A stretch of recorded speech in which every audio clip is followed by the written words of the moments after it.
It's the first forum of the Stormwater Study Committee. I'm Ellen Globakar. I'm the chairperson of the committee. And I would like to just start with having the members of the committee just introduce yourself and say hello.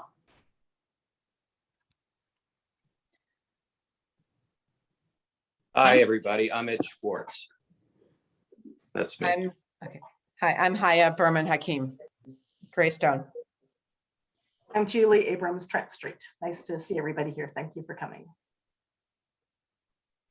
Brian Smith, I'm on Uppingham. Good to see you. Anyone else? Michael Rourke, Dorset. Hi, Jan Kaufman, Trent Street. Okay, I think that's everyone. Julie Greenberg had a family emergency, so unfortunately she's not able to be with us today, but we have all of her good work that she has prepared. So before we get started, I just wanted to say a little bit about the Stormwater Committee. We were chartered by the town, and our mission is to define any problems associated with stormwater runoff, analyze the efficacy, costs, and benefits of possible solutions, and then submit a report to the mayor and town council. So we were formed in November, and our charge is for 1 year. And within that time period, we are supposed to have 2 public forums, and this is the first of 2 forums. So we've been hard at work since November. We divided ourselves into 4 subcommittees, and you're going to hear from 4 of those subcommittees this evening. I'm going to call on Ed to explain. We're going to go through 4 presentations, and then if you would like to ask a question, he's going to explain how you can do that. And after each presentation, we've allowed some time so that we can answer your questions. So Ed, take it away. Sure. Thank you, Ellen. So as Ellen said, we've allocated 5 minutes after each of the presentations for questions. It's not a lot of time, but we will do our best to have all questions answered. If you do have a question, please use your chat feature in the video, and I will be seeing those questions. And then if there are too many for any section, I'll pick those that I think may be of greatest interest. And if we don't get to your question during the forum, please don't hesitate to reach out to any of us afterwards. So again, use the chat feature to send your questions. Great, thank you. And now we're going to start with the, you can see we put the agenda up, and also we're going to start with the results of the survey that we conducted earlier this year. So Brian, you want to begin? Sure, I'll begin. So we're going to present to you some analysis of the stormwater survey, and just a reminder of why we did the survey.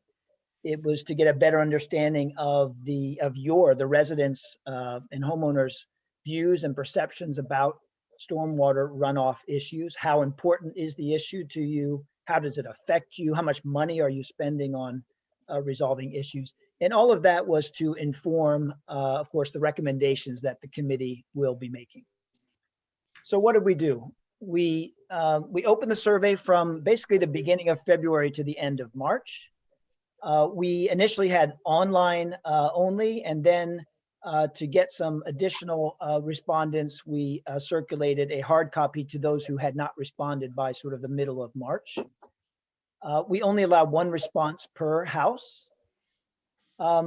We allowed an option of you could just provide your street name, or you could provide your street name and your house number. We wanted to get a sense of the geography to understand best where the problems were occurring. And you'll see that how we use that information later on in this presentation. Most people did provide their house number, by the way. And then the analysis was completed by us. So we didn't hire anybody from outside to do this sort of basic analysis of the survey. Right, so what were the top line findings? We had a very good response rate. So we got about over 50% of Somerset households responded. And it's an important issue. So 70% of those who responded rated the issue either 4 or 5 out of 5 in importance. It's affecting many households. 71% stated that runoff has affected their house, their yard, or both. And the issue is not new. So again, 71% report that runoff has been an issue for more than 5 years. And you are spending a lot of money on resolving issues. Over 100 households report spending in the last 5 years. The survey gave us, you could respond with sort of a range of spending against different solutions that you had chosen. And we estimate that to be greater than $3 million spent over that period by households. But few households are resolving their stormwater runoff issues. You'll see this further down in the presentation, but only 19% of those who took steps reported that they were fully successful in resolving their issues. So that's sort of the top line. Let's dive into some of the details. Who actually responded? Again, a pretty good response rate, 55, 56% of households in Somerset responded. It varied a bit by street. So you see Fallstone with a very high, or with the highest response rate at around 70, on down to Surrey in the mid 30s in terms of the response rate. So that's the demographics, who responded and what did people say. As I said in the top line, 70% of respondents rated this an important issue. So the specific question we asked, how important is the issue of stormwater runoff to you? It was a required answer, so everybody answered it. You can see 30% rated it a 4, and 40%, which is the highest percentage, rated it a 5 out of 5. And it's affecting 70% of respondents. So we asked whether it was affecting your house, your yard, or both, and you can see the breakdown there. But basically, if you add up the blue, you'll see that it's 70% are affected one way or another. And of those who are affected, they characterized it as a high impact. So the question we asked was, how would you characterize the impact on your property of those who said they were affected? And 60% rated that one a 4 or 5 out of 5 in terms of impact on their property. And what were some of the impacts that people cited? So 102 households reported water in their basements once or more. 68 households reported their yards are, and this was the term we used, perpetually wet. They chose that option. 61 households reported losing multiple plants or shrubs due to excess water. 20 households reported losing trees due to excess water. And so those are just some of the sort of the common impacts, the most common that were cited in the survey. Let me hand it over to Ellen now. Thank you. So stormwater runoff issues are not new to the town of Somerset. So we asked people, when did the problems seem to appear?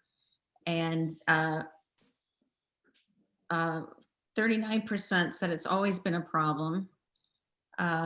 More than 5 years is 32%. And about 5 years ago was 20. And in the last year is 9%. And so basically 71% of the people who responded said that it's been a problem for 5 years or more. Stormwater runoff events occur frequently. 33% of the respondents are affected 5 or more times per year. 19% are affected 8 or more times a year. 30% are not affected. 2 to 4 are affected, 25% are affected 2 to 4 times a year, and 12% is for once or more or less. So 33% are experiencing stormwater 5 times or more a year. So this is the map I'm in the process of putting together. So the blue means they did not fill out a survey. If it's blank, they did fill out a survey, but they are not experiencing a major runoff at this time. The pink is where there's severe flooding, and the orange is where, by their description, there appeared to be significant flooding, but they didn't characterize themselves as a 4 or 5, but they would say, I'm flooding 5 or more times a year. So if you look at the town, you can see where there are clusters of pink and orange. And certainly Cumberland Avenue at the bottom of Cumberland over to Dorset, the bottom, and then on to Essex. You can see that there's significant flooding in that section of town. But it's not just people who are on big hills on Dorset, because when you get to more upper Dorset, between Surrey and Warwick, there's a lot of flooding as well. And then, of course, Little Cumberland has what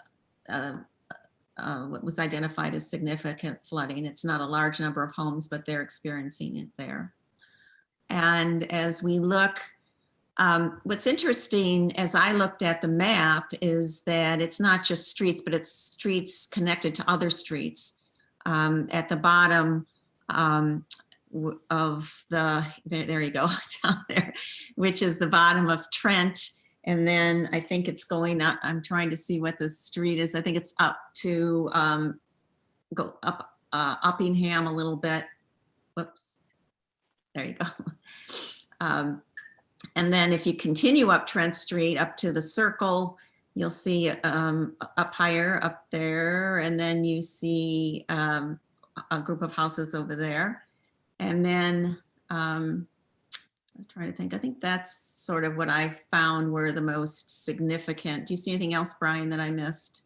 Nope, that looks good.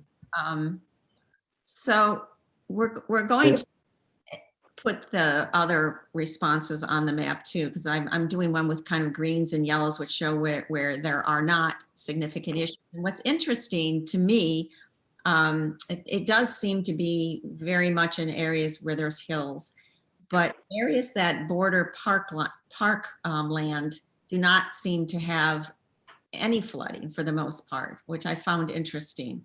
So, you know, the part of Dorset that falls back into the creek all seems to be, you know, pretty well. A lot of the area, excluding the bottom of Essex and Dorset and Cumberland, that one section does have it. But if you look at, where Brian is pointing. Greystone there, I think, next to Little Falls. Yeah, that area seems to be fairly free from flooding. I think there's one house in there. So, hey, Ellen. Pardon? Oh, I'm sorry to interrupt you. This is Neil Wenson. Julie sent a bunch of us a link, and it doesn't link to the meeting.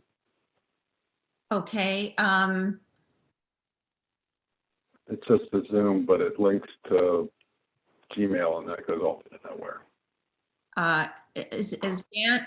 I can send out, I'll send out a new email. Okay, thank you. But you may not have my email. This is to Neil. Can you put it on the listserv, Matt? Also, perhaps that would help folks as well. I'm not on the list. Oh, Sir. you're not. Okay, so Yeah. just maybe you two can chat on the Zoom and just give Matt your email. Sorry about that. Well, we don't. Well, we can't chat on Zoom because we can't. I don't know the meeting number. Well, what worked for me when I looked at the town announcements was I copied the link and then I pasted it into my Google search thing, and that worked. Clicking on it didn't work. Oh, okay. Well, we can hear you at least. I can read you the number of the meeting. Would you like that? Oh, that would be great. Okay, sorry. I'm really sorry about that. That's okay. I hope this is correct. 825-806-001. 1005. I'm sorry, did I talk too fast? No, 105, right? I have the Correct. meeting. Oh, okay. Yeah, And I don't think there's but- other links required, so, yeah. Okay, so, well, I'm sorry, I didn't mean to interrupt you. I'll see if that works. If not, when you take a break, Okay, thank you. Sorry about that. All right, so we can move to the next. So, Yeah, Ellen, yes. this is David Batson. If you look at that last slide, I would suggest there's also another impact area at the bottom of Uppingham. Oh, The bottom of Uppingham, there's actually three. There's a house in between these two pinks on the north side of Uppingham that's a rental, which is just as impacted as the next two. And there's several on the other side of the street. I mean, so there's an interesting cluster there as well. Okay, yeah, I see it. Thank you for pointing that out. Thank you. So part of the, one of the main points of doing the survey was so that we could identify areas so that we don't have to concentrate and focus on the entire town, but we can say, okay, here's where we know there's flooding. It doesn't mean that we're going to ignore other areas, but this is where we want to start. And if you look at, which I'll just go back to this, the Dorset on the south side of Dorset, it actually goes up further because a couple people thought they had filled out but somehow it didn't get into our system. But when we see a cluster like that, we're gonna keep trying to contact people and see whether it's bigger than what we think it is. And the idea is that ultimately we'd like to see where we can have the biggest impact in terms of trying to solve this problem as a community. And as we hopefully will be able to get people with expertise involved, this, I think, map will be helpful as a starting point. Okay, next slide, please. So most of the people who have stormwater issues have taken steps to address the issue. As you can see, 79% have done things, spent money. Only 21% have not done anything to address the issue. But whatever they're doing, it's not really working. I mean, 62% said their efforts have been partially improved.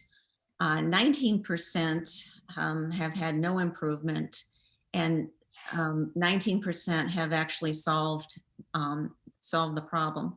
When I went through the different responses and looked at what things, the people who said, yes, I've solved the problem, and then people who said, no, I haven't solved the problem, it seemed to me what came up was sort of drainage, and some pumps were reasons that people did solve the problem. Now, I don't know whether this is something to do with their house or their lands. It was hard to tell.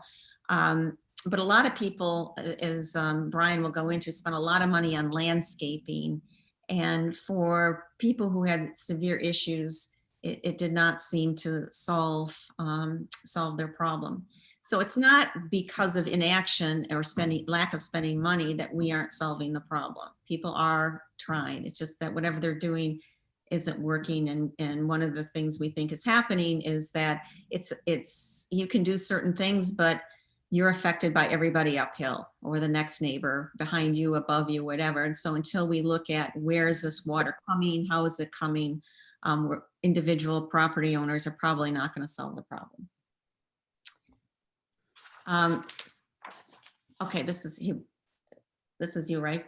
Yeah, this is back to me. So as Ellen was mentioning, people are spending money on the issue.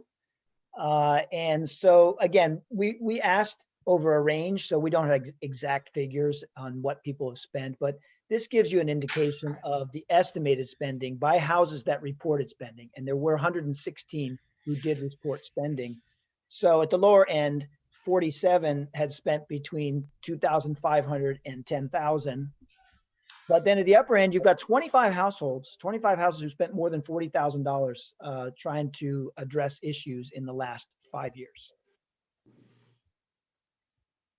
And then they're spending, as Ellen mentioned, they're spending on a range of different solutions. You see altered landscaping sort of leading in terms of the number of people trying to use that as a mitigation effort, and on down.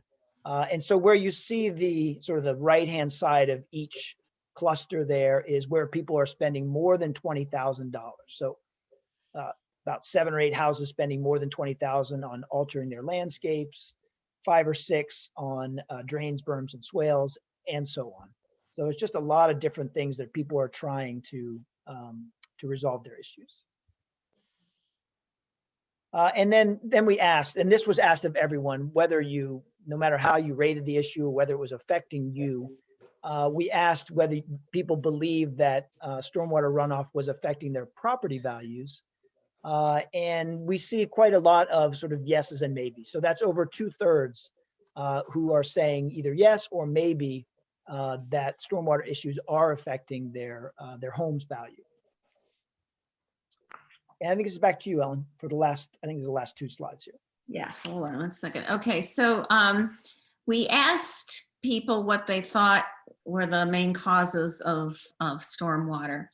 And I don't think it's going to surprise anyone that people really believed it was construction, not enough rules, trees being cut down. And people did cite climate change and hills as well. Now, well, we can all try and do something about climate change. We probably aren't going to have a major impact on the amount of water we're getting, and we can't do anything about the hills. So I think in some ways people are focusing on things we hopefully can do something about. Next slide. And when we asked them what solutions, this was open-ended. So it's not going to be, people were allowed to put whatever they wanted. Some people put 2 or 3 different things. I tried to limit people to 2 when I created the graph. But basically the strong belief is that construction rules in this town need to change. And also people were concerned about more rules on removing trees and being stricter about what trees can be taken down. But there was a lot of good ideas. And I wasn't surprised at all, because these are Somerset residents, how well-versed many people were and about different solutions and things that they thought might work, and about installation of rain gardens, pavers, dry wells. And then, the infrastructure is actually people saying the town should undertake an infrastructure program to actually deal with the water that's impacting homes. There was several suggestions about the town giving incentives and grants to people to help pay, so the homeowner pays and they match with grants to try and deal with stormwater on people's property. So that's pretty much the solutions that people are thinking about right now. And part of what we want to do as the committee is we want to see what kinds of things might work and help educate and listen to the folks in the town about what we can do as a community to solve the problem. And you think kind of like your immediate response is to reach out to other communities, and then what you find out is a lot of people are in exactly the same boat, and everybody is struggling right now and trying to figure out what to do. So we haven't found a lot of places that are doing a lot of things. I think the town of Chevy Chase is starting to do it, but there aren't a lot of examples of towns that have solved the problem. So, okay, is there next? I think that's the last slide, but maybe I'll just leave the deck up while we take any questions that have come in case people want to go back to a particular slide. So do we have over to you, Ed, I think, right, for the questions, or? Yeah, yep, indeed. Sorry about that. Someone sent me a message. I don't see any questions. If someone does have a question, please either raise your hand through that feature or send a message, and we have time. So we're happy to answer your questions. And is Matt on the call right now? So I got a message from Matt that Matt had an issue that he had to deal with at home. So I'm now the host. Okay. And we do have a question, which is, will the slides be available to download? Ellen? The goal is we're writing a report that will be put on the town website, so everybody can have access to the graphs, the map, etc. And we're also in the process of actually writing a report. So yes. Terrific. Another question, did soil type come up in the responses? It seems very clay, like at the bottom of Cumberland. I think I did see when some people wrote in some things about clay, but yeah, I think from the analysis that has taken place in the town, our soil is is very, I don't know if Neil ever came on here, but our soil is basically clay. Right. I don't think there's an area in town where it's not clay. Yeah, it's either clay or the silty stuff, we'll call it stuff, that you find in Montgomery County that's all over the place. So Right. very, Yep. very poorly draining, saturated. Doesn't, when it rains, we have a lot of problems because it doesn't absorb that much water. So this is Peter Bannister. This is the asker of that initial question. So, absent bringing in excavators and changing the soil, but doesn't that seem like one of the key issues, the soil type? And is there anything that can be done, or maybe has anybody done this, where you've put, you've dug, I think it's French drains, where you've got gravel pits with, drain pipes with holes in them, and just helps to channel the water away. Yeah. Is that something people have done? Is it something we consider, just? Well, I think what the point of the survey was to find out where the problems are. And I think what the challenge is for the committee is, and we'll talk about that in next steps, is really to figure out how there can be a solution to how stormwater is impacting our town. Yeah, we do have another question that was sent in. Yeah, please do use the chat feature to send in your questions, so we can make sure everyone who has a question, to the extent we have the time available, gets it answered. We do have a question that I think is probably one for Brian and Ellen, one we spoke about in committee. Raise your hand, but they're ignoring my hand. Sweet. Okay, yeah, I'm sorry, in the chat. Yeah, Ruth Liss has her hand raised for quite a while too. Yeah, so Yeah, I filled out the survey enthusiastically, and a lot of the results are aligned with the things that I thought, but one result does not.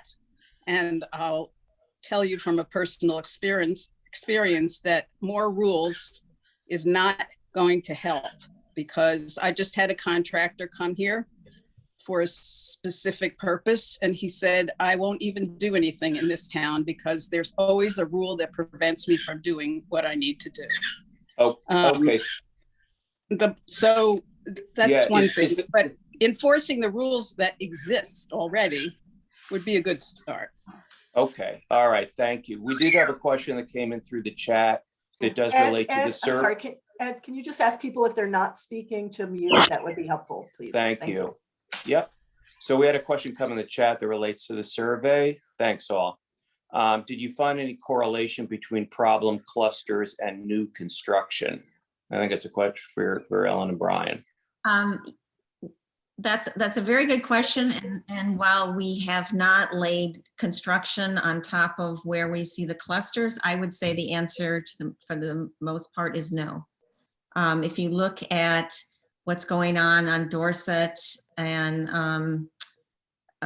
Cumberland, almost all the way up Dorset to Surrey, there are very few new houses up there, and people are saying that they've had the problem for many years. I'm not saying that an individual won't be affected by maybe construction next door, but so far we haven't seen that is the overwhelming cause of the flooding.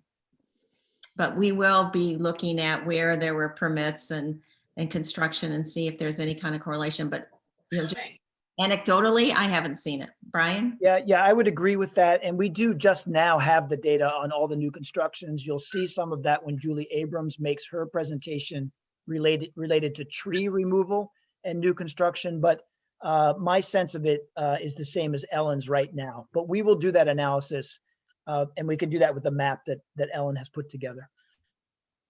We do have another question about the survey, and that is, do we know which areas have experienced stormwater issues for 5 years or more?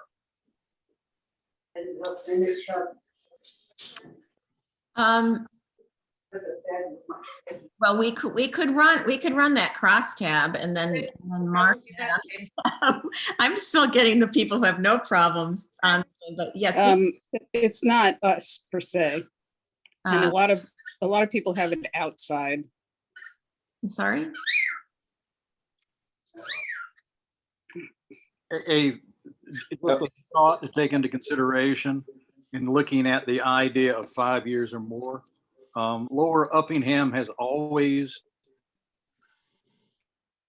had a problem, but it was exacerbated by construction.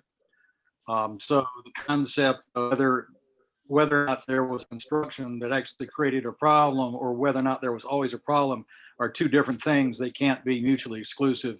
They overlap each other substantially. Okay. Are there any? All right, are there any other questions about the survey? If not, we're coming. Well, we probably have time for one or two more questions if anyone does have any. If not, we can. Oh, there is one question I just saw. Do we know the type of stormwater issue by pink or orange homes? I assume that's you're referring to the colors on the map. Do they have we identified in any way or differentiated among the types of stormwater problems? I think the answer is no, but Ellen. The map doesn't, but we have looked at. I mean, we can do crosstabs and find out which houses have, you know, certain type. Are you talking about whether it's yard flooding or house flooding? I wasn't sure I understood the question. I think that's what the question is asking. The answer is yes. We have that data. It will be in likely in the report. It's not on the map. Okay. All right. Good questions. And you got to thank you for that, Ellen. Okay. All right. I think that is the last of the questions about the survey. I'm getting some other questions that may relate more to some of the other programs. So maybe we can move on to the next section. Brian, I think you have I don't see the agenda, so you want to.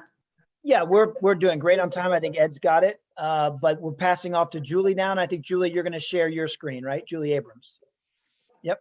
Yes, I am. If I would just ask people, if you don't mind, please mute while I'm presenting. And Ed is doing a masterful job as our MC, and he will field your questions after. You can put them in the chat as you're watching or take them as he mentioned during the time. So I'm going to share my screen. Hold on, here we go. Okay. Can you see my screen? Yes. Yes, excellent. Okay, great. And I want to get rid of these. There we go. Okay.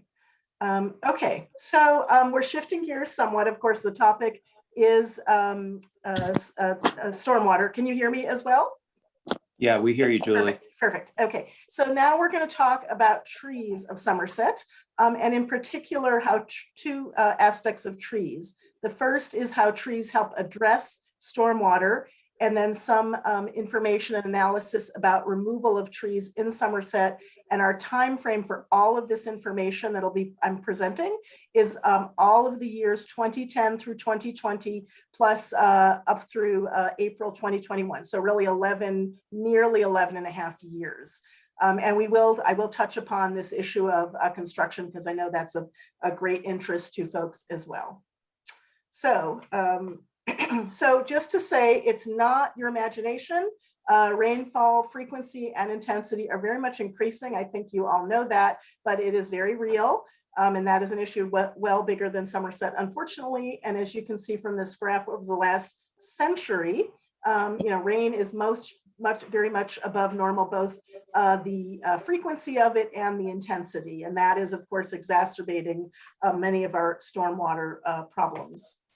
So I just want to sort of back up. I'm not a scientist, so this is going to be very basic for you scientists, and I'm sure I will not include some information which you know, and that's what the picture on the right is. But basically, and I'm very generically speaking, trees serve three great purposes in addressing stormwater, at least. The first is that tree roots, absorb water, and of course, the larger the tree trunk diameter, the more water the tree absorbs. And that is a scientific process. Secondly, tree beds, meaning the bed surrounding the tree, also absorb rainwater, stormwater, and trees absorb stormwater best when they're surrounded by beds. And so ideally, planted trees should be surrounded by a large bed rather than turf. And in fact, based on my participation on this committee, my husband David and I agreed that we should restore the tree beds on our trees. So we're trying to help here too. And then thirdly, the trees' leafy canopies have two functions at least. One is they're absorbing that storm water as well, and they're slowing its descent to the ground. They're also part of the whole tree ecosystem of the trunk and the leaves as well. So trees have a lot of beneficial aspects of how they address stormwater. So hold on, sorry, I can't, I blocked my screen here, sorry about that. Okay, so how much water does each tree absorb? And of course, this is going to vary by tree size. 1 second, are you seeing the, hold on, stopped. Are you seeing my screen? Because nothing's happening. Oh, there we go. So one tree can lift as much as 100 gallons of water from the ground and discharge it into the air in one day. And these kind of statistics become very relevant when we're having those very frequent and intense deluges that we get. So a healthy 100-foot tree can take 11,000 gallons of water from soil in what we call a growing season. And that in our area of the country or the world is basically May through September. And according to the town arborist, Dr. Tolbert Feather, trees, an average Somerset tree could be 800 feet. Can whoever's talking please, or mute if you're not, please, I appreciate that. Now in the winter, in our winter, only evergreen trees are moving water and probably at a slower rate than in summer. So for those of you that have evergreen trees on your property, that's excellent because they're doing some of this water absorption all year round. And so trees absorb rainwater, as we know, increasing the water absorption, the tree beds during a rain event, as we talked about. And then again, as mentioned, those leafy canopies. So now when we're, have this water deluge, they both absorb the water and they slow its descent to the ground, and they're absorbing water from the tree system. So I think, I'm painting this picture, trees are highly beneficial, in helping to address stormwater. So can someone please mute? I would appreciate it.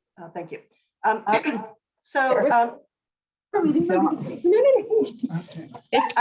Excuse me, it's Phyllis Fiesenfelder. If Phyllis Fiesenfelder could mute herself, that would be great. Thank you, Phyllis. Really appreciate it. Tree canopies can reduce stormwater. There have been studies showing by about 7 to 12%. So there's an estimate from a study in Ohio. They found a minimum of 7% reduction in stormwater purely due to that existing tree canopy coverage, and potentially up to 12% of that runoff reduction as a result of that modest increase in tree canopy coverage. So, each tree really helps. Hold on, my computer's had a bit of a delay, I apologize. Sorry. Sorry guys, give me a sec. Oh dear, bear with me folks.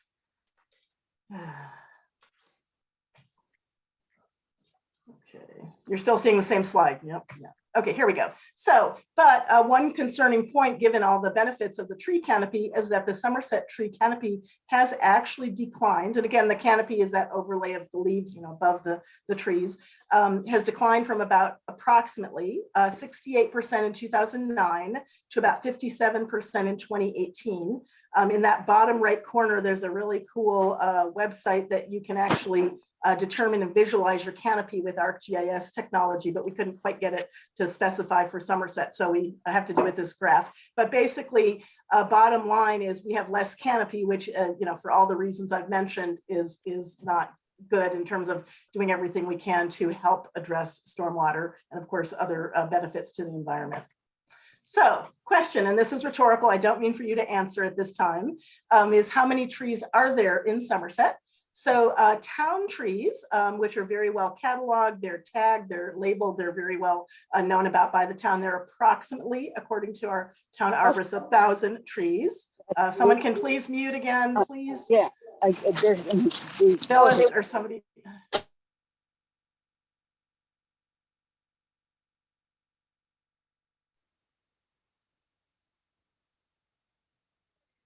Julie, you're muted. Okay, can you hear me now? Can you hear me? Yes. Good, thank you. I think I was automatically muted. No problem. No, okay, thank you. So as I mentioned, there are about 1,000 town trees. So how many private property trees do we have in Somerset? We actually don't know, which is, I was rather surprised to find. Town doesn't know, our arborist, doesn't know, because we haven't ever really quite tracked that. I did a very, and I would say very rough estimate. Hold on, sorry, we've got a little delay going again. Apologize. So bear with me, folks. So you don't answer actually, but you can be mulling while my computer catches up to us here. Sorry, wow, this is really frustrating. Sorry, guys. Anyway, so I know what the next bullet is. So basically there are 412 homes in Somerset. I don't know if you knew that, I've now learned that. And if one estimates that there are about 20 trees on a lot, which is an estimate, we walked around our property and I don't know if it's typical or not, but it was about 20 trees. So that's about 8,000 trees.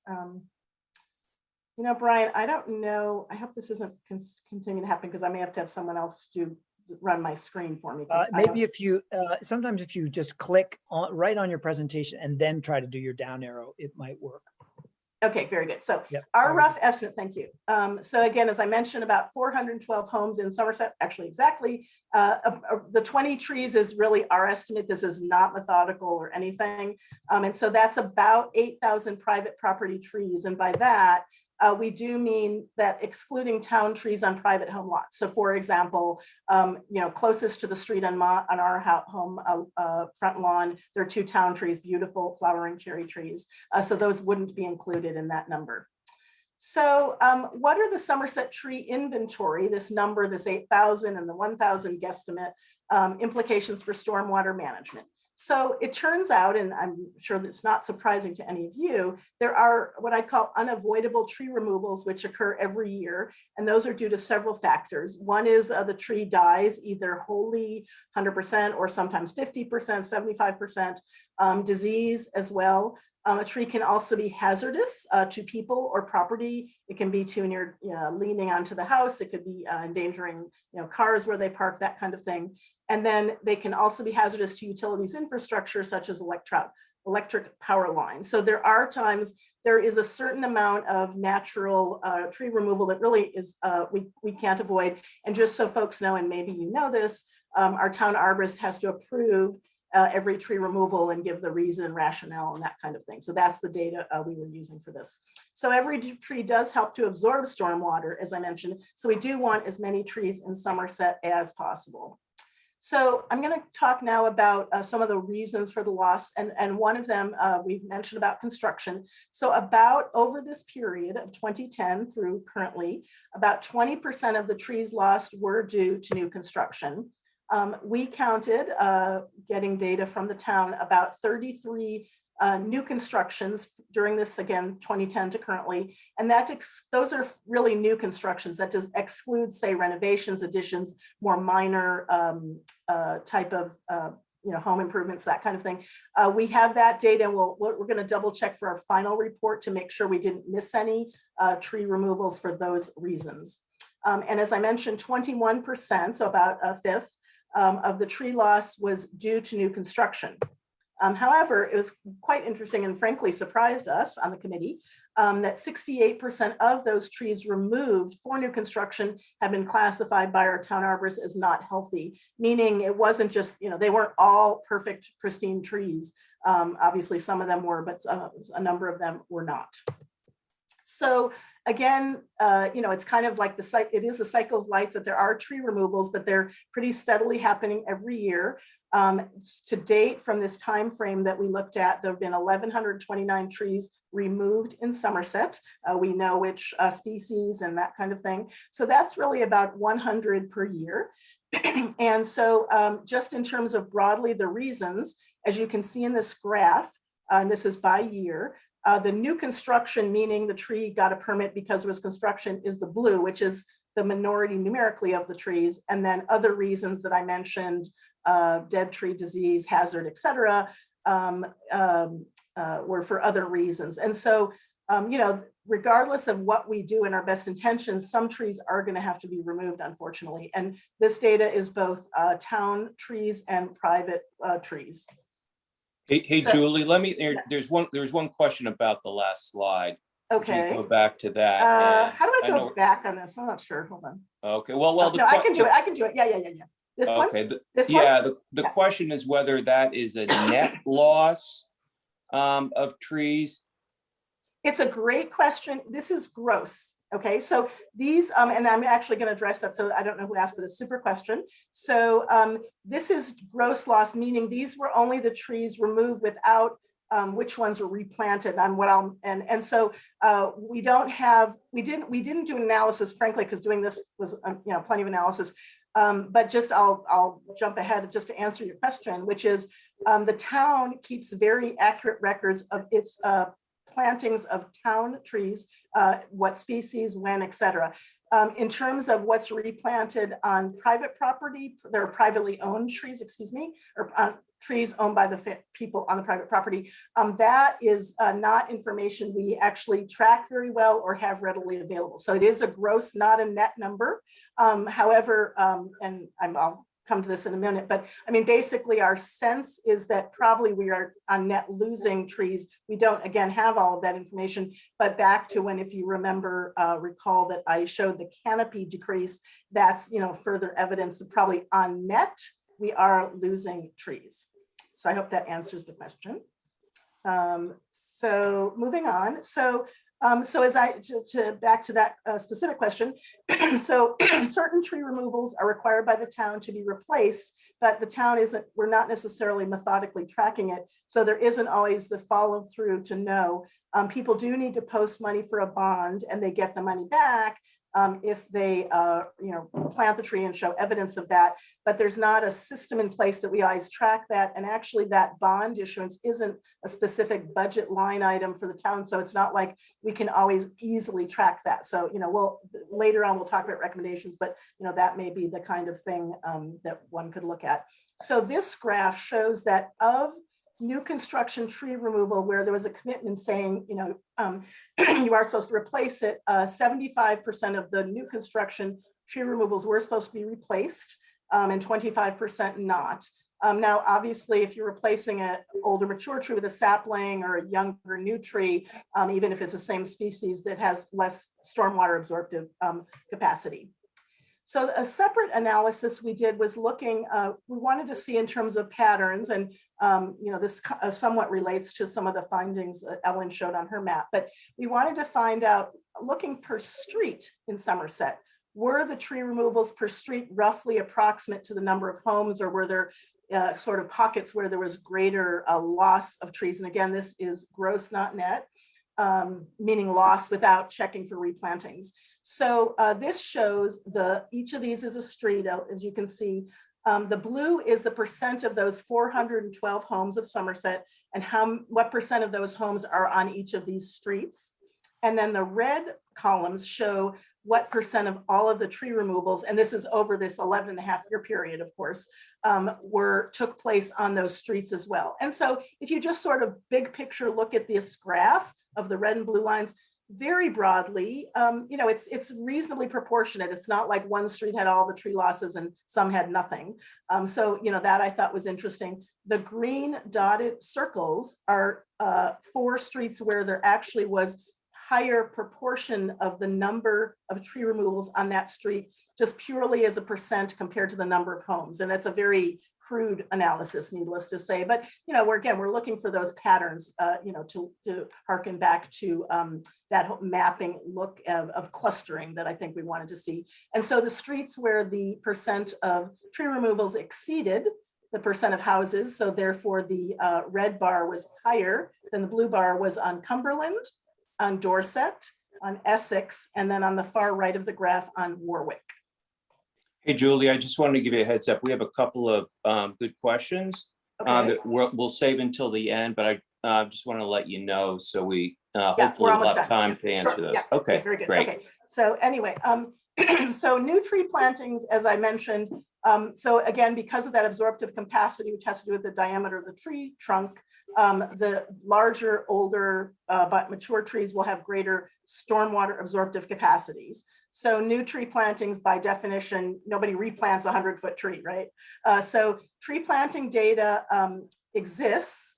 And that gets to that, how much planting is replacing the removals. It exists, but it requires further inputting and analysis. Anecdotally, our sense is that tree plantings are a portion, not full replacement, even numerically, of the removals. And I think, we're going to try to get a better handle on that. But I think the canopy loss is evidence of that. And then, as mentioned in the heading here, new tree planting, including saplings, replace mature older trees with larger trunks and roots, which of course have more absorptive capacity for stormwater.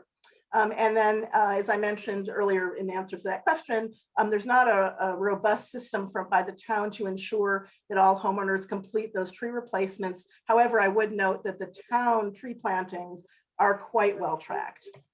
So last slide, and then I'll take questions. So I guess my takeaway message from all this is that trees are definitely an important tool in addressing stormwater challenges. And so what I would say is trees are very necessary, but they're certainly, and I think you all know this, they're certainly not sufficient to solve our stormwater problem, but they're certainly an important component.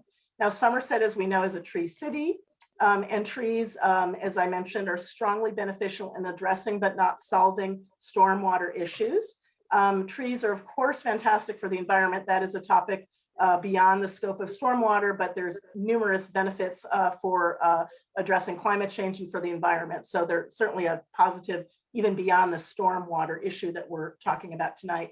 And then I guess lastly, based on that, I think for stormwater and for the environment, given that we know there's some natural attrition that we must do of trees, ideally trees should not be removed for reasons other than those mandatory and unavoidable reasons, which we really must do.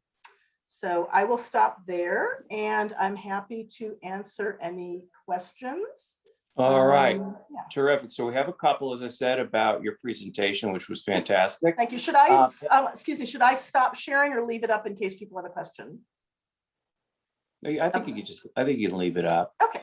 So the first question is one we actually discussed after we saw some of your slides before, and that is whether whether the rain combined with trees can actually present a hazard. So if the soil gets too wet, does that, do we have somewhat of a cyclical problem that we have too much water, damages trees, we lose trees, and then we have more runoff? No, certainly. And I think, Ellen and Brian reported on the fact that trees, there have been some either damage or actual loss of trees due to it. It is very much a cyclical problem. And so again, trees are a piece of, but not a full solution to stormwater. But, and we've got both, damage to trees. I didn't mention, that, a stormwater itself can actually either damage or kill a tree as well. So did that answer your question? I think that was the question. Okay. If I understood the question, I think I did. It was a good question. Okay. Sure. And then the second one is there seems to be pretty good compliance with replanting when there is new construction. Do we have any idea whether those who are removing canopy trees for non-construction reasons are replacing them with new canopy trees? So that's a great question. It's actually a two-part question, so I'll answer it in two parts. So the first is, and I don't know who said this, but I would actually respectfully somewhat disagree that we have pretty good data about the replacement of construction trees. So construction by definition is non-town trees, primarily. So again, the town tree replanting is very well tracked, but I've actually we've looked extensively at all the, the permits and the data, et cetera. We can't say definitively that the replanting is happening. So when I showed that 75% committed to replant, that means they were told by the town that they should replant. What we don't have is, we can't actually, believe it or not, definitively say, and of that 75% that we're supposed to, here's how many complied. We don't actually have that data. So that's the first point. And then the second point, I forgot, sorry. And that is whether trees that are being removed for non-construction reasons are being replaced with new canopy trees. Right, no, excellent question. So no, that's a really good question. So generally, and I actually looked at pretty much all of these. So the town arborist, Dr. Tolbert Feather, when he says that, that should be replacement, often it'll be the remediation plan of what type of tree should be planted. And so he'll say it should be X. I don't know, honestly, I didn't do enough analysis to say if it was a canopy, it's always replaced by a canopy. I think actually he looks at the land, the terrain, the house, the street, et cetera, and makes his sort of arborist recommendation. But then again, we don't have tracking to follow up if they planted, and if so, did they plant that preferred tree? But Dr. Feather does say what he thinks would be a good tree to be replacing it. And is, you know, sometimes it's what species, and sometimes it's broadly one, you should really plant a canopy versus an evergreen. So I hope that answers that question. I think it does.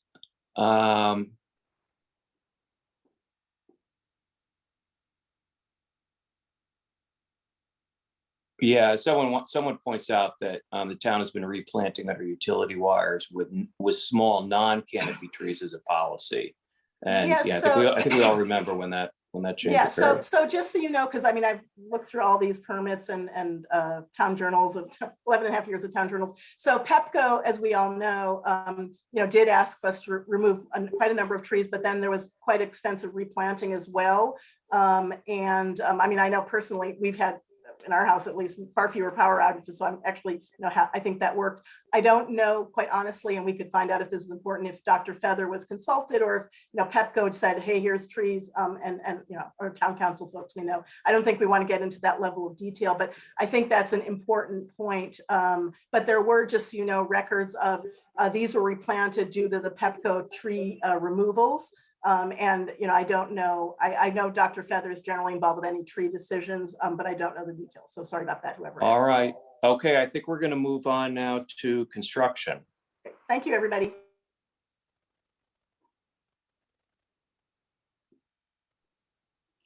Okay. Can you share your screen? I think Yeah, I I'm sorry. I stopped. just need to get. I just want to make sure I unshared. Yeah. Yeah.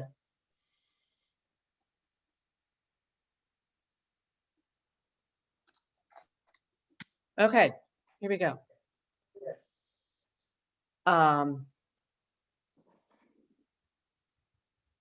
Okay, can everyone hear me? Okay, great. I'm actually doing this presentation for Julie Greenberg, who was unable to make it tonight. We're going to be talking a little bit about the work that we've been doing about construction and looking at construction in town. Okay, so what impact, the big question is, what impact does construction have in Somerset have on runoff? And we know that runoff is getting more problematic for multiple reasons. And here is the interesting thing. Many people do believe that the construction is a major cause of worsening stormwater runoff issues. And that's kind of common knowledge. The reality is complicated. We will explain some of our fact finding on construction to date, but we won't lay out a full analysis of what contributes to runoff issues until our second town forum in a few months. I'm going to talk a little bit about this, but it's not always so straightforward about the impacts of construction.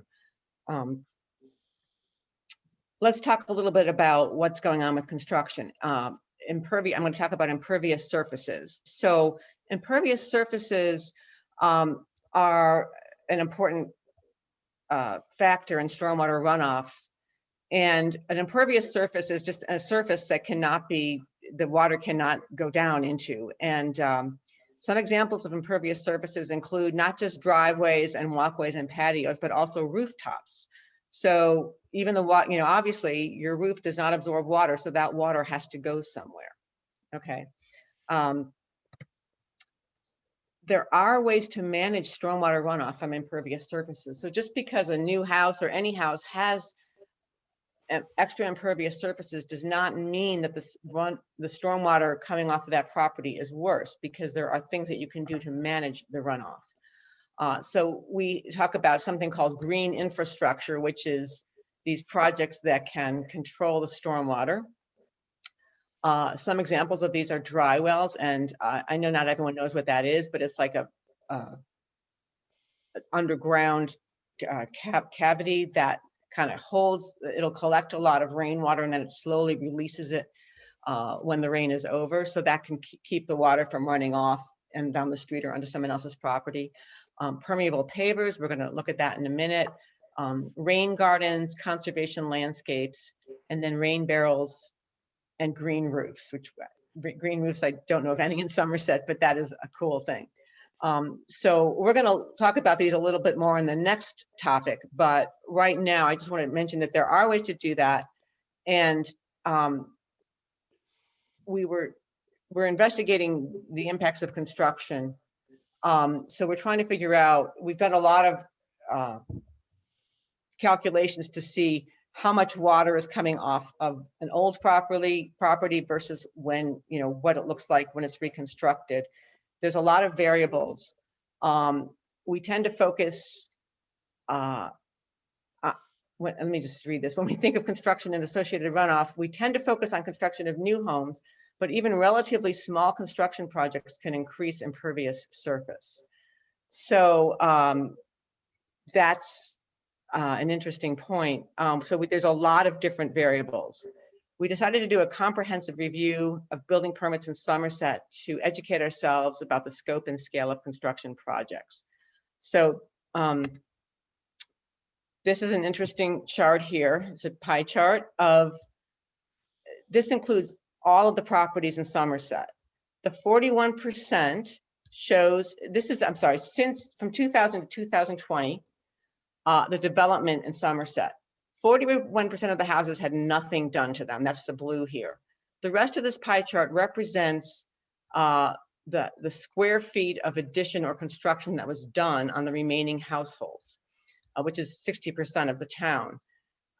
This number, these sort of go from the least amount of square footage to the most amount of square footage up here at the 14%. This 19% is only 1 to 400 square feet, and then up to the 14% here is 5,000 square feet or greater of change, according to a change due to construction. Let me just summarize this a little bit. So for those 20 years, about 40% of households obtained a building permit for addition or construction of 400 square feet or greater. So that comes out to about 8 permits per year. If you just divide 162 by 20 years. So I'm going back again, I'm sorry. That would be this area, anything not this pink or this blue, but this area is showing 400 square feet or greater. Now, only 14% of the permits that were given over this time involved 5,000 square feet or more, which usually refers to a tear down reconstruction, tear down rebuild. Unfortunately, we do not know how much of the square footage of change represented in each building permit involves an increase in impervious surface. So we don't know, even though there's been change in the square footage, we don't know how much of that change is square footage. So it seems like it should be clear, but it's really not. Let me explain something that's very important here. Until 2010, when houses were built or renovated, runoff from the rooftops was routed to the sanitary or storm sewer system. So here's actually a picture from my house. The water from the gutter is going into this thing, and you guys have probably seen this all over town. It's going into this pipe that goes underground, and it carries the water from our roof off into the sanitary sewer. No one in town ever has to experience this water. But if we were to reconstruct our home at this point, we would no longer be allowed to do that. Since 2010, you can no longer take that water from the roof and send it to the sewer system. You have to actually absorb it on the property. So that's one big difference in construction now. So the property owners are expected to control the water on their property, but if the county does not believe it is feasible to store that much water, that it provides a partial quantity waiver. And again, this is a very loaded topic that we're still looking into. It's really complex, but that's kind of what's going on. That is the end of that thing. So I'll wonder if there's any questions at this point. We have one question. Do new residents, this is a good one, an important one. Whoops, I just lost the question as I just talked it all up. It's such a good question. Do new residents get information on ways to help with water runoff? For example, through landscape, hardscape renovation. As a new resident, this information early on would have been very helpful. I'm chuckling because it's something that we've been talking about. Hey, Yeah, I mean, so you meaning people who just moved into town? or I think even people who are going to move into town. So the question is, do they get that information? And a comment that would be helpful. Well, right now, no one gets that information, I think. So that's something that our committee is going to try to do, I suppose. That's a good, I'm going to write that down because that's a good idea. And like get information on what they can do. Yes. Yeah. Okay. Yes. No, the answer is no, not yet. Right. Okay. Are there any other questions? Yeah. I'm not seeing any other questions.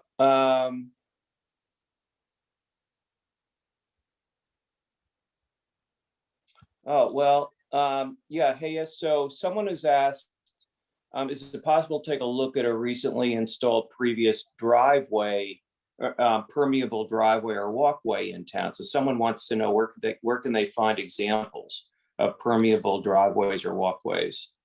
Okay, I'm going to get into that in the next presentation probably. Okay. Okay. So we can do that.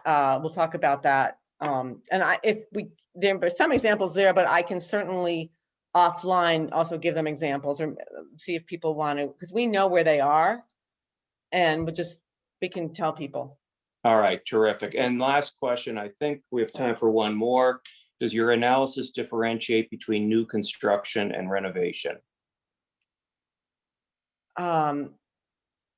Only insofar as when you see that large number, you know that the new construction has to be 5,000 square feet or greater. But no, it doesn't. The county records don't differentiate, and at least not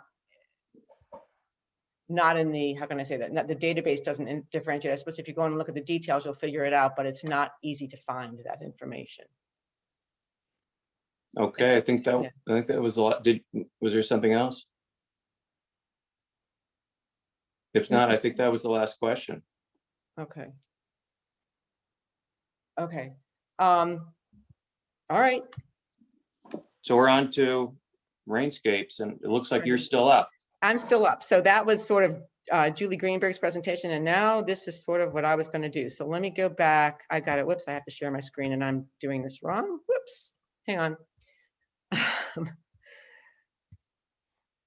Share screen. Okay. All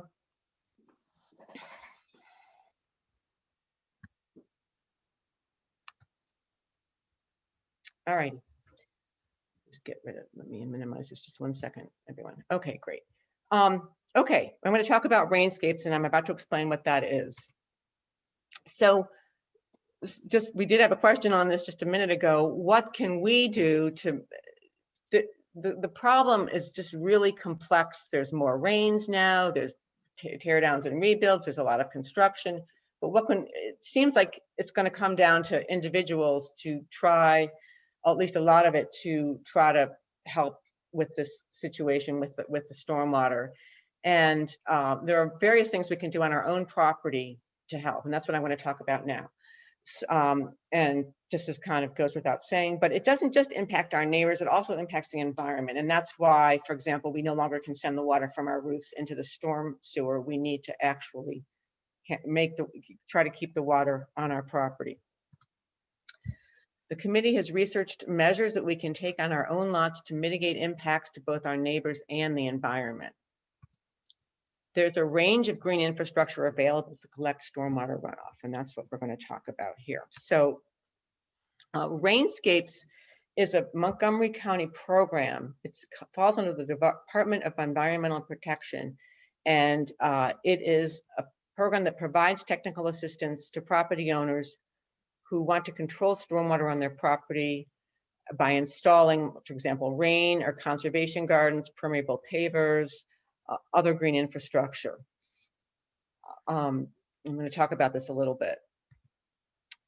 Assistance might include virtual site assessments, project planning and design, and guidance on selecting professionals trained in use of green infrastructure. So they can help you even find people to do these projects for you, do these installations. Rainscapes offers rebates, tax rebates of, I think it's property tax rebates of up to $7,500 per parcel to owners who install pre-approved projects. So if your project is approved by Rainscapes, you can get a tax rebate, and this is very real money. Okay, let me talk about a little bit about Somerset so far. Over 50 households in Somerset have worked with Rainscapes. 24 households really only had a site assessment done and did not move forward with a project, but 29 households used their site assessment to install a project. And here is what we have now. I mean, there might be more than this, but we had 9 rain gardens, 27 conservation landscapes, 13 houses with permeable pavers, 2 dry wells, and 1 rain barrel. We're not going to talk about every single thing here, but we're going to talk about the first 3. I'm going to just talk about what these things are and what they look like. So this is really cool. Rainscapes has a website, and I'll give you that the address later, but it's easy to find too if you just Google it. They have a cool map, actually, of the whole county, but also of Somerset, of exactly what installations were put in and where. And I'm not going to go into details here, but you can just kind of see where some of your neighbors might have some of these projects. So here is a picture of a rain garden. These are all these pictures I'm going to show you are in Somerset. These are Somerset properties. So in this particular photo, the rain garden is behind this berm. It sort of starts from the middle of the photo and goes back. That's the rain garden. Okay. And the second picture I have shows the same rain garden. We kind of have a close up here of it filling with rain, and you can see the water's kind of staying there, and it's going to go into the soil. Here's another picture example of a rain garden. This picture is a lot more complicated. The rain garden in this picture is actually on the left, to the left of these rocks. So this is all rain garden here on the left with the flowers. The rocks in the middle happen to be dry wells, and these were installed, I believe, not installed by Rainscapes, but this was done as part of a Rainscapes project. I'm not sure if they do it like this anymore. And then to the right, they have a conservation garden. So you see a little bit of everything in this picture. So what is a rain garden? A rain garden is a garden designed to intercept, store, and soak in rainwater. The average installation is 225 square feet, which is about, you can just figure that out, 15 by 15. They're not very big. The average cost for a rain garden is $4,700. And here we're going to just show a range. It can cost between $5 and $40 a square foot. So it can have a wide range depending on the exact plants that you put in, or you might have other features in there as well. The average rebate for this $4,700 garden would be $2,250. So the rebate is $10 per square foot.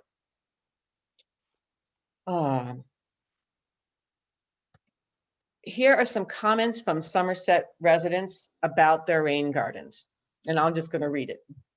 Given the cost, here's one, given the cost of landscaping and how much the appearance of our yard has been enhanced, we have no regrets about making the expenditure and helping reduce the runoff to Little Falls. And then another resident, in response to the question, did your project achieve what you hoped for? Yes. Beautiful backyard, which helps absorb water that might otherwise run down to Uppingham. Okay, I'm going to move on now to conservation landscapes. So here's an example of one conservation landscape. And here is another one. This picture was just taken last week, and so it's a little early in the spring. It's not as filled in, but slightly different kind of idea. So a conservation landscape is a garden designed to slow down and soak up rain using native plants.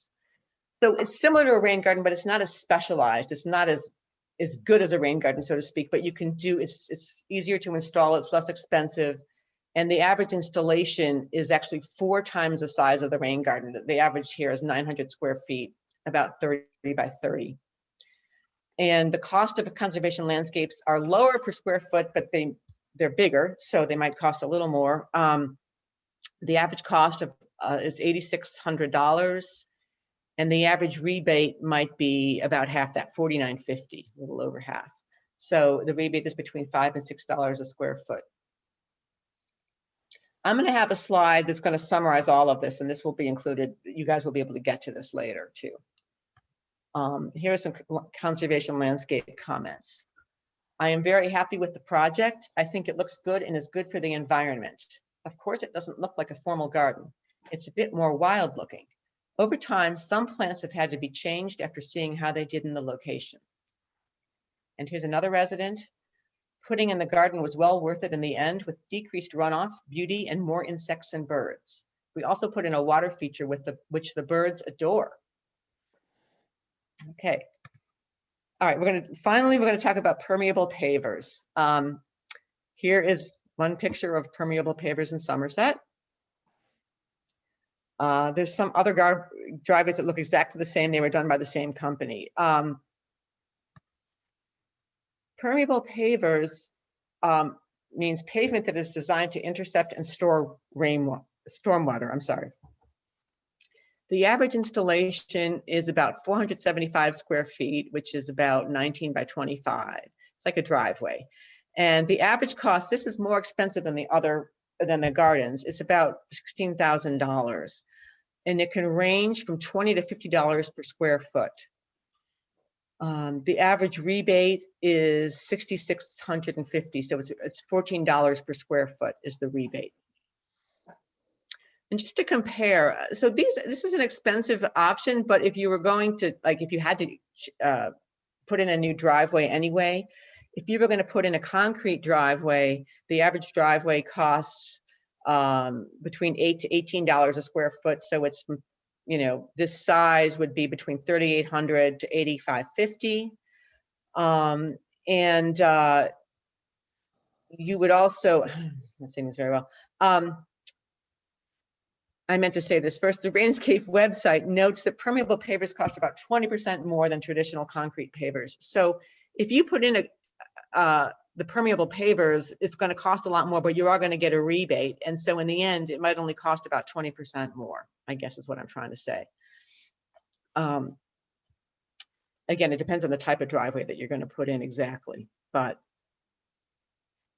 that's the summary of that. I wanted to say a little bit, some people were asking about maintenance of permeable pavers. Let me go back to the gardens. Of course, all gardens need to be maintained to stay healthy and to keep the plants doing well. But with permeable pavers, there is some maintenance. It's a small amount of maintenance. And I just wanted to put this here. You have to clean it and sweep it because things can get caught. You might need to use a wet or dry vacuum.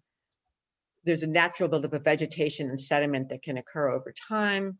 So you might need to also put some fresh stone into the clean joints. But it's pretty minimal, and people who have these seem to like them a lot. I have not yet gone to those comments, but I'm going to do that now. Here are some comments from different residents with permeable pavers. Water sinks right down. Another person said, our permeable driveway manages the water from the front of our house and prevents water from flowing from our yard into our neighbors. It helps with our basement too. And super fun to see all the water just disappear into the driveway. And then finally, another person said, I was really pleased with the outcome and frankly shocked by the size of the subsidy. And I'm going to add that shock was in a good way, good shock, not bad shock. So this person was really shocked by how much money they got back. I believe that is the end of my, oh no, it's not the end. So here's a slide summarizing the various costs. I won't go into this at all, but it's just here later on for people if they want to see it. And we also talked, I had rain barrels and cisterns here, which I didn't really talk about. And the Rainscapes website, here is the address.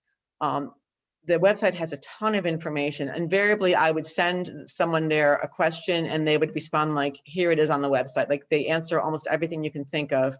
It's a great site and you can get a lot of questions answered there. And I believe that's it. So again, do we have questions? We have a question, a couple, and a few suggestions. Okay. Maybe I'll just very briefly read off the suggestion. Someone mentioned that in addition to Rainscapes rebate, you can also get a credit on your Montco. Oh, well, this one to everyone, your Montco water quality protection charge. You can fill out form for that. And the question we received is, can permeable pavers be used on a sloped driveway? Is that something you came across, Haya? I think that's a good question. I know that I'm not sure. I think it depends on the degree of the slope. I mean, it can be used, but it might be less effective. So I need to look into that. I'll look into that. Okay. Yeah, someone commented, provided that response. Depends Oh, on. what did they say? Yeah, it depends on how sloped. Yes, right. Yeah, kind of makes sense that if it's really sloped, it's going to just run off. Much will just run off. Right. So another question, is there a preference noted by the town in approval of driveway replacements if pervious surfaces are utilized? I'm sorry, I didn't understand this. Yeah, so I think does the town prefer that a homeowner use permeable pavers if replacing a driveway? Well, the Stormwater Committee prefers it. I mean, we haven't given maybe I should let Ellen answer that question. Yeah. She's smiling. I prefer it. Well, I don't know if the question is a town officially. I think everyone who replaces impermeable driveway with a permeable driveway will be solving not only their problem, but helping their neighbors. So, but I can't speak officially for the town, but I think that it's one thing that people can do to help with stormwater. Yeah, we received another question, and I think there's kind of a similar answer. How much authority does the town have in the permitting process to prevent loss of tree and permeable surfaces? So this touches on the question, what is the town's authority to have any control over the construction process? Ed, can I just chime in on one thing? Yeah. And I don't know this one, but I think there was an earlier question about what the town can do versus the county, which is a broader question, I guess, just a very broad comment, and I'm sorry, Haya, is that we can never do something that's less stringent than the county as the town. So we're part of Montgomery County. We can't just cede ourselves and do whatever we want, but we can be more stringent than the county if we put that in our town code. And just another really small comment is that the information you've gotten, we've given you a lot of information, but this is actually only a fraction of the topics we're looking at. And these are tended to be the more factual information early findings, but there's also work we're doing on looking at rules and regulations and other topics as well. So I just wanted to comment because that was an earlier question, but sorry, Haya, please. But that was a great answer, actually. You said it really well. Like the town right now, not so much control. I mean, we have a little more it is up to us to make the rules or to So essentially we are bound by Montgomery County regulations, and those are effectively the stormwater regulations that govern Somerset, because we don't have our own set of regulations. So one of the things that we will be taking a hard look at is whether we want to adopt stormwater regulations to help the residents, do more to protect the town and the homes and those living here from the effects of stormwater, like other towns such as Chevy Chase have done. Yeah, and we do have a subcommittee specifically looking at rules and regulations, and that will be among all these many other topics, part of the report that we'll be providing under Ellen's leadership. Yes. All right, I think those were the questions. So Ed, it seemed like there might have been some questions after either after mine or after Haya's first presentation that kind of got really good ones, actually. I think a few. I think we had quite a deluge of rain and deluge of questions. So Yeah, I've kind of got an eye on the clock, and we're running late. So I think we might want to move on, and to the extent we have time to handle those other questions afterwards, I'm sure we'd all love to do so. Yes, I'd like to move along, and we are going to hear from 2 town residents. Is Maura Vanderzon on the call? Mariah, you're muted. Sorry, Maura's- yeah, there you I go. unmuted Yeah. myself. Hi, I'm here. Yes. Well, Maura's going to talk about her experience. She recently installed a rain garden. So, Maura? Yeah. So we live on Fallstone, sort of on the downhill as you're going down toward Greystone. And we have always had issues with erosion and runoff in our backyard. And the front yard is very shady. And so we've just never really been able to grow grass anyway. And as our kids have gotten older and they're not playing in the yard as much, and we wanted to figure out a solution to our chronic soggy yard, we investigated based on the great experiences that other neighbors had with Backyard Bounty. I asked them to come over and give us a consultation and an estimate, and they were awesome to deal with. Ida Marie and Chris, her husband, run the company, and they really know their stuff. And so basically we told them we don't care about having grass anymore because it just doesn't grow anyway. So they basically took away all of our grass and put in small plantings and a few local native small trees.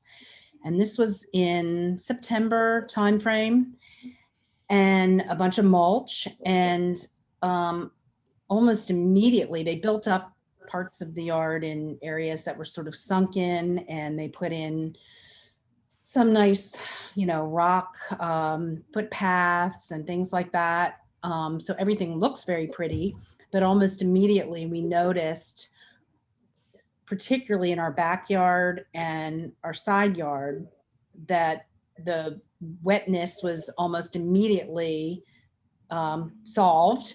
We just don't have flooding by our trash cans and that area any longer. And the plantings are obviously still pretty immature, but I would say even, well, you can see what's happening in the past week or two. Things really have just sprung up all of a sudden. And now these little tiny plants are a lot bigger. And we really haven't had the test yet of the massive thunderstorms that we'll get in the summertime to, see if they will withstand all that abuse, nor the cicadas, although Backyard Bounty did just come and wrap some of the small trees yesterday, just to protect them. So far, so good. They were great to work with. The installation probably took a little over a week because we were set back a couple of days by adverse weather, but I would say definitely 2 weeks. The whole yard was transformed, and the crew was great. They were very helpful in explaining what they were doing. When Ida Marie was asking, what plants do you really love that are local and native? And I said, I am completely ignorant. I just want, this to work and to attract maybe some pollinators and some birds. And I defer to your judgment. So they came back to us with this beautiful schematic, and I still don't really know. I have to take my little map out to my yard and see, what this plant is or this tree is, but it all looks fantastic if anybody wants to stop by and check it out. And we're really happy that we did it. We worked with Rainscapes, and because they were all virtual at the time, they couldn't come and do an on-site inspection. So I took my laptop around and FaceTime with the representative from Rainscapes. It was awesome.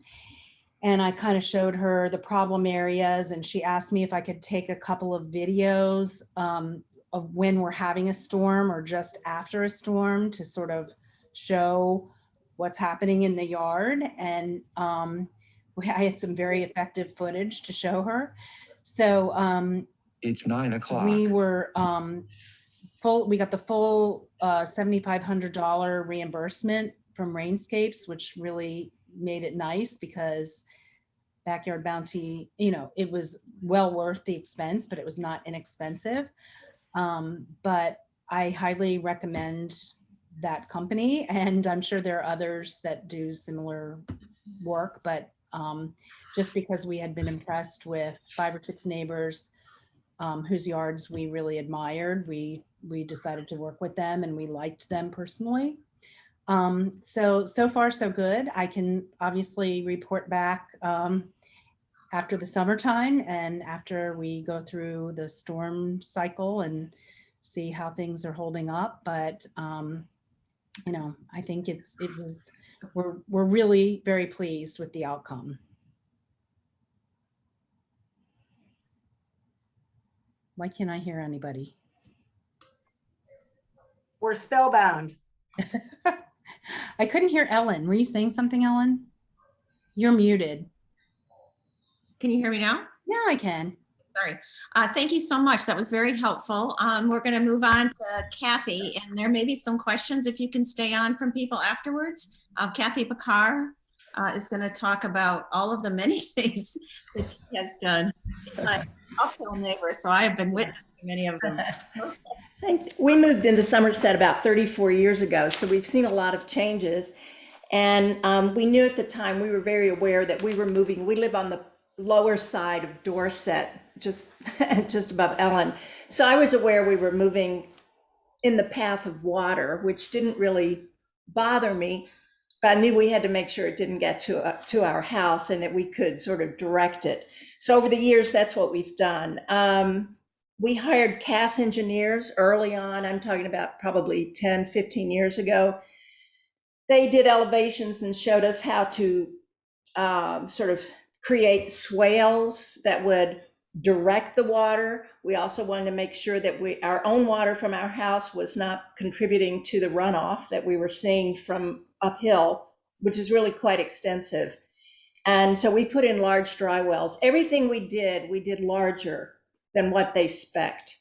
And then I called Rainscapes right when Rainscapes first started.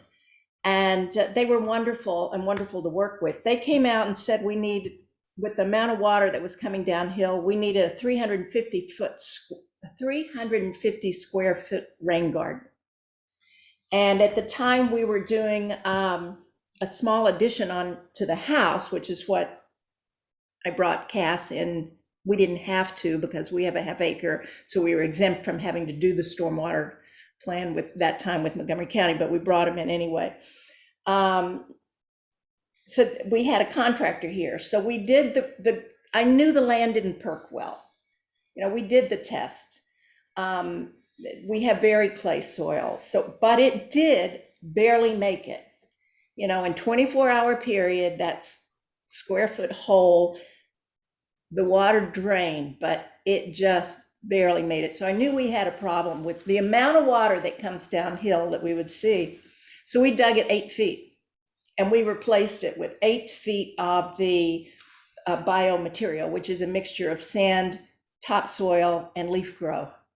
And I think you saw a slide, I think in what Haya, that was our rain garden that had the berm. So what they did was with CAS engineers and then the landscaper I was working with, we built a beautiful berm around this 350 square feet. And, you know, it works. With the amount of water that we're seeing these days, with the increase in the storms or whatever is causing the amount of water, I think it's mostly just the increase in the storms. There you see it. The rain garden will fill up and overflow. But we did more than just the rain garden. We also put in conservation landscaping on the other side. And I didn't use Rainscapes for that. We did it. We knew the kind of we dug deep again. We had the guy with the backhoe here, so we took advantage of that. We amended the soil properly. And then we put in the kind of plantings that do well in either, as you can see in the rain garden here, I mean, those plants that are now mature, they do well in drought or they do well in water. So we did it on the other side of the house as well. And then the swale that Cass Engineers designed catches what overflows. And then, as Cass said, the way our property lies, we can only direct it to the front. So it turns in our yard, as Ellen can tell you, it misses Ellen's house, and then it goes to the front. And what doesn't get absorbed by plants goes onto the sidewalk, and there's no way we can change that. There's just too much water coming downhill. And to me, the whole key in all of this is just landscaping, and what neighbors above and what I do for neighbors below is going to be the key in controlling this runoff. We're not going to stop it. I don't think we're going to absorb all of it on our own property with the kind of soils we have, but definitely landscaping does make a difference. And I'll tell you, when we moved in 34 years ago, shortly after we moved in, we had a house go uphill of us, beautiful house, not too big. I don't know that it had any more impervious surface than what they took down. What they did do, though, was completely change their landscaping. They elevated a yard. They elevated their yard to almost make it flat. So that almost made it 10 feet higher on one side than it had been. That changed the flow of water dramatically in the way it threw it onto neighbors. Nothing, certainly no one had any bad intentions to do that, but the landscaping change made a big difference. And that was more than, like I said, that was about 30 years ago. Another recent landscaping change uphill of us, and again, this is not anyone doing anything with any bad intentions. I'm just making the point that landscape changes make a huge difference. A very, very large stand of bamboo was removed from a property. It made a huge difference. It made a big difference in what was coming down. So, so we did the conservation landscaping. We did a driveway that's not permeable pavers. Permeable pavers would probably be better, but we did a stone driveway, and we did it we took in large stones, smaller, smaller, till we got to the top, and we did not use stone dust. And it does absorb water fairly well. We also did rain barrels. I thought they were a disaster. I think the only way to get rain barrels to work is if you have massive, almost cistern size collection. I mean, it's kind of a cutesy thing to do, but that didn't touch what was, what we were trying to catch. We had one downspout to go into a rain barrel, and I mean, that rain barrel filled up in no time. And then to use it, I had this fantasy, oh, I'm just going to hook a hose up to it and I'll water my whole garden when I need to. No, it doesn't work that well. You have to have a pump installed. So I would say to anyone thinking about rain barrels, it's fine if you just want to have a fun thing to play with. But if you really want to catch major rain, you do a cistern, or you do these massive, you can get very large rain tanks that you put up, and you attach them to a pump. And then you can use it actually for your own watering needs. So I would love to see every house in Somerset have a rain garden. I think that would make a difference.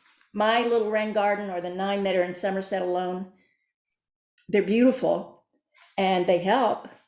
But if everybody had a rain garden, I think we would solve a lot of the problems. Anyway, that's it.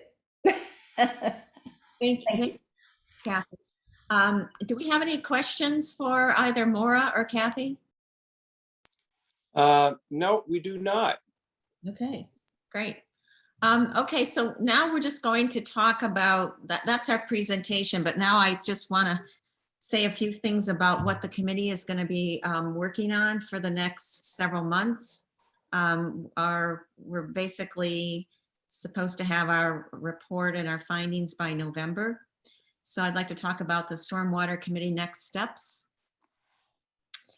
So what we're trying to do is to develop a strategic plan to address stormwater as a community, because I think what we are finding is that individual people, homeowners can do things, but until we kind of all come together and figure out the major areas of flooding and what things can be done, we're going to still be suffering from a lot of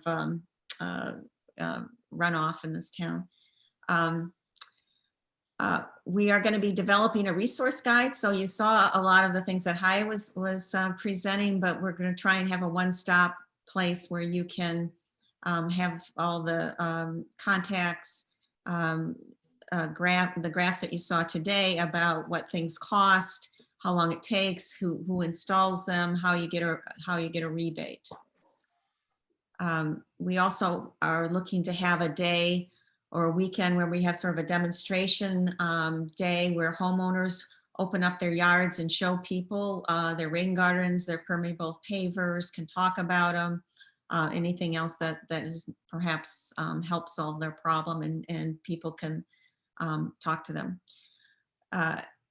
One of the recommendations we're working on, and this is a result of trying to do the tree study, is to try and help give the town some ideas on how they can improve record keeping, so that we're not only keeping track of trees that are removed, but hopefully a way to do a census of some sort, so we know what trees are being planted. So we really have, as Julie said, we really don't know how many trees there are in town. And people may be planting trees, but we don't really know what the total numbers are in the city. And we will continue to study and analyze runoff control requirements that have been implemented on past projects. So Julie has been working extensively on analysis of that. And also we're looking at comparisons between the runoff from older homes and newer homes. And it's not necessarily the newer home that is creating the more runoff in every situation. We're also, as was mentioned, we're continuing to research ways we can update our town code to have more control and minimize the effects of construction stormwater impacts, as well as improve enforcement of current rules. And we're looking at ways that we can work with new homeowners and builders at the beginning of the process instead of at the end of the process, because people get very wedded to their plans, their projects, their hopes, their dreams, in cases of builders, the perfect house that they're going to sell.